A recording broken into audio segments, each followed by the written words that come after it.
Hey, Janice here, and welcome to this week's edition of This Woman Can.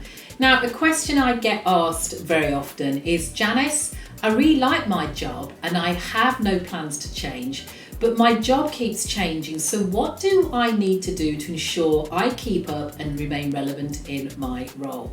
That's a great question, because we've all seen the dramatic impact that technology has had on the workplace over the years and how it's changed so many aspects of how we work.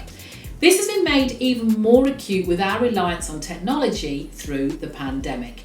So it's hard not to imagine that other aspects of how we work won't change tremendously in the coming decades. So how can you stay relevant in a world that is changing by the hour? How do you prepare for the future workplace? How do you figure out what skills you need and where to focus your efforts? Never fear, I'm here to help. Let's kick this off. Step 1, stay alert. Staying alert of what is affecting your industry now and what's going to be coming on the horizon means that you can take steps to be prepared before they are implemented. So subscribe to industry blogs, take some time to read articles, attend virtual conferences, and just generally keep your eyes and ears open for new features, trends, and so much more. And you can do that by watching job vacancies and job descriptions. Not just looking for a job, but seeing how the titles and job responsibilities are evolving. This can give you a great opportunity to identify new skills that maybe you should acquire to stay relevant. And if you repeatedly see requests for skills that you don't recognise because right now you don't use them in your current role, you may find that if you did unfortunately lose your job, companies might not consider you qualified for many of the postings or opportunities available. And even worse, if you are over a certain age, you're a midlife woman, this could be a critical factor in the company bringing you in for an interview. Now, you don't necessarily have to learn every single skill, let me hasten to add that, but you should stay familiar enough with them to feel comfortable and stating during an interview that you could work with them. For instance, DEI, diversity, equity, inclusion, was an area that certainly never existed in my early career path. But now in organisations, an awareness of it and how it impacts an organisation is definitely now part of the course. You can look to build your network. This is another way of staying alert, building your network before you need it. Getting involved with a local professional association or networking groups, being active on LinkedIn can help you build friendships and keep you plugged in, really in tune with the changing marketplace conditions and new opportunities. Staying alert doesn't mean that you just keep an eye on your own role. It also means that you are looking at the much bigger picture of what is happening in your department, your organisation, your local community, and the economy at large, and even globally. It means you consciously take the time to see what is happening and what it means to you and your job. Step 2, constant evaluation. Always be evaluating your skill set regularly. Conduct a personal SWOT analysis or create a list of what you do well and what you could improve. Spread out, ask those you work with, your boss, your colleagues, your peers, what skill sets they think you could improve. Your personal development is your responsibility, not your boss's, and I'll never stop saying that. And being open to new things will be the mark of successful employees in the workplace of the future. And each time you become aware of something new on the horizon, you need to ask yourself, how will this change the way things are done? What is the next logical step or logical need associated with this change? What areas of my role will this change impact and what won't it impact? And more importantly, how do I ensure that I'm ready to meet the change? Step 3, regular improvement. If your role is one that involves certification, maybe you're in the tech industry, maybe you're in HR, make sure your credentials are up to date. The very process of preparing for certification practically guarantees that you'll acquire a new knowledge. Even if you already knew the subject, you're a good subject matter expert on that at a decent level. So do your research. Are there any specializations in your industry that have now come up where you can focus your efforts to ensure that you spend your time wisely? After all, you don't want to learn an entire new skill only to discover it'll be null and void in the following year or quite shortly. Identifying where to spend your time and effort can be a challenge, so focus on that. And doing your research and applying some critical thinking skills to the process will help tremendously. And talking of critical thinking skills, you need to use critical thinking. This is the time for you to begin thinking at a much higher level. Critical thinking skills and adaptability to change are always sought after skills, even more so now in the workforce. Developing higher cognitive skills will advance your career.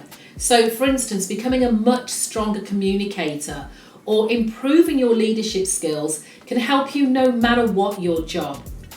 But you really have to be proactive in your approach and be proactive in the approach to your job. As I said, and I'll say it again, your career is your responsibility, not your organisation's. And while we would all love it if our company paid for all our self-improvement needs, you need to be prepared to invest in yourself if needed. And in the virtual era, there are a plethora of options that won't break the bank. They're free, or just cost affordable. Step 4, be prepared to pivot. Like it or not, your organisation may need to restructure or change focus to really stay competitive in this new world order. And you need to adopt that same mindset if you want to stay where you are. So be prepared to rethink your current role and or transition into doing something different. Spend some time identifying what areas you particularly enjoy. It may also help you to determine suitable alternate career paths, because whilst you may not have plans to change careers or organisations, having a plan in mind for where you're heading, is a real good sense, because it means you can make incremental changes to arrive there rather than trying to change last minute when you are forced to. We all have aspects of a role we enjoy more than some. But let's be honest, are they still relevant? Because you may need to swap out certain responsibilities that are no longer in demand and add ones that have great demand to make sure you remain relevant. You may think your job is safe until you have to retire, but too many people have banked on that thought, only to discover that a few years down the line or before they're ready to retire, that their company has different plans for them. So it changed the whole thing. And so picking up new skills and talents as you go along can go a long way in invigorating your energy and building your self-confidence. Step 5, embrace change and really adopt, should I say, a positive mindset. I can't stress this more. Being open to the possibilities that life offers means that we can pivot when needed and look forward to whatever transition holds for us. We can't avoid change. It's the one constant in life, whether you are ready for it or not. So you might as well adjust your attitude to the most positive assumptions possible. In my experience, that earth-shattering change or job loss can be often a blessing in disguise, and sometimes the push we need to make a change for the better. So think of any changes that you encounter as a chance to start over, fresh and new. It might just be the chance for you to completely reinvent yourself, because we are only often the ones that get in our own way when faced with a decision. And when that decision actually gets made for us, it can be a release. It can be a release and a relief, should I say. Don't forget to think ahead, because this is also an opportunity to think longer term. Don't just look at the next year and what might impact your job. What about the next 5, 10, 20? Heck, do you really want to be doing what you're doing for that amount of time? That's a sobering thought. What are you actually working towards? It is really easy to become complacent with where you are in life, even if you are unhappy. Because sometimes we don't even grasp how unhappy we are in life until something actually changes our circumstances and forces us to think about where we are.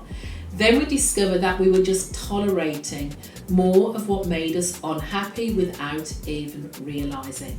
So with that in mind, make a plan. Because creating a plan for yourself, even if you're not changing organisations, and keeping your eyes on your future goals instead of focusing purely on the present will move your career into a much better place than if you just coast along accepting whatever gets thrown at you. So, those are my 5 tips to help you remain relevant at work. What stood out for you? What really kind of, made a point or made you think, wow, I really need to start doing that? Let me know. You can contact me at info@janicesutherland.com or follow me on the normal social media channels, LinkedIn, Twitter, Facebook. I'm on them all. And don't forget, you can just, leave a message here or wherever you're listening to or watching this podcast. But as ever, I'm sharing that with you. Remember, if I can, you can, this woman can. Take care until next time.